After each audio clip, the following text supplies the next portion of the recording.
above all the memories is God's provision.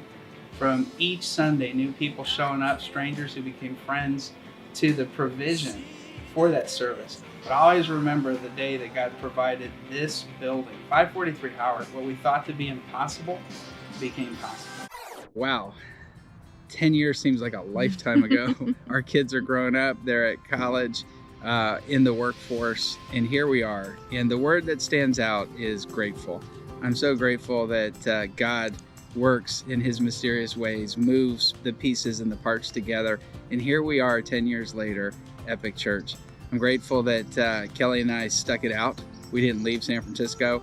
I'm grateful that we met the Pilgreens and the Start team, and I'm grateful for those first days in Ben Pilgrim's living room. Our family had the awesome pleasure to meet the staff in our living room in Bernal Heights before they actually came out to San Francisco, and it was awesome. It was cool to hear a sneak preview of what was to come and to be around our table back then. I started attending Epic in September of 2011. Well, I remember the first day I came to Epic. Oh my gosh, it took for me like months of like mental, emotional preparation, you know, because like this was like the first time I was going back to a church after over 15 years. I do believe that God had prepared Epic for me because he knew my personality, he knew my hurts, he knew my pain points. So he was like, hey, like here's a church for you. For me, it was so huge that Epic was and still is, has been a really safe place for me and anybody to find the truth, ask questions, even get the questions answered before you ask them. Yeah, Epic was placed where it was placed so that I can find it and start my journey with God. Dan and I met at a young adults game night. It was the end of July of 2016. I think I was still deciding if I wanted to go to Epic or not. I saw him playing Jenga. He was watching me from afar too. He won't admit it on camera, but he was watching me from afar. And he came over to me later in the evening and just struck up a conversation. Had never seen her before and thought I should, as a good young adults leader, I should go over and introduce myself and make sure she felt comfortable being a part of our group. No ulterior motives at all. Yeah, we were friends for a while, and then yeah, after lots of encouragement and some hints, decided to go for it. I think I made the first move.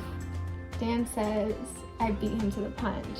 So I guess he was planning it, but maybe strategically, like after Valentine's Day, but before his birthday, which is the end of February.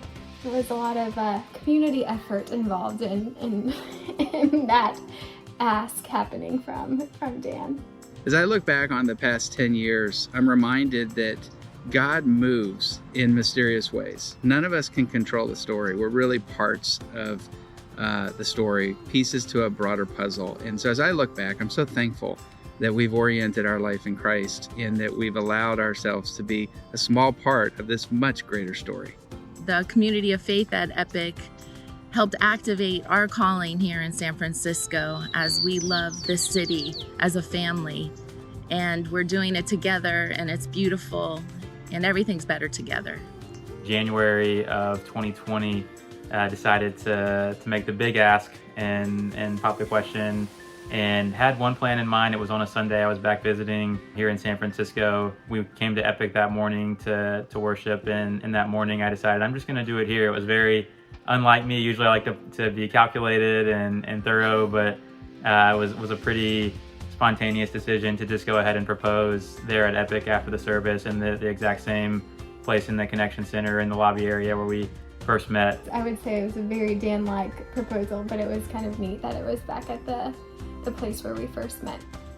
Being a part of the Epic community over the years has just been tremendous for me. I met my wife, which is obviously a great thing about it, but also just really helped me to grow as a Christ follower and as a leader, and just having so many great role models and people to look up to, and especially in this season of life now, having lots of men that I have been able to follow their journey, how they conduct themselves, how they lead in their family. And now that I'm stepping into that phase of life, just having so many great examples to have followed, and then now to continue to learn from and be encouraged by.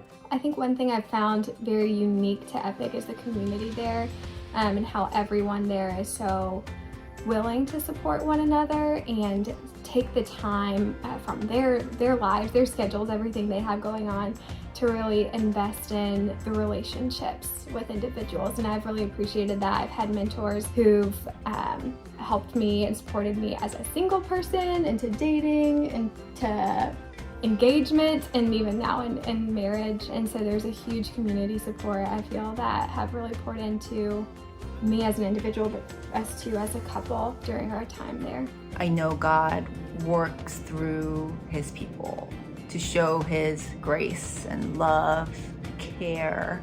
I know that because of this community, I have grown to become more interdependent from being independent, become more vulnerable than to be superficially strong, and I'm doing fine all the time.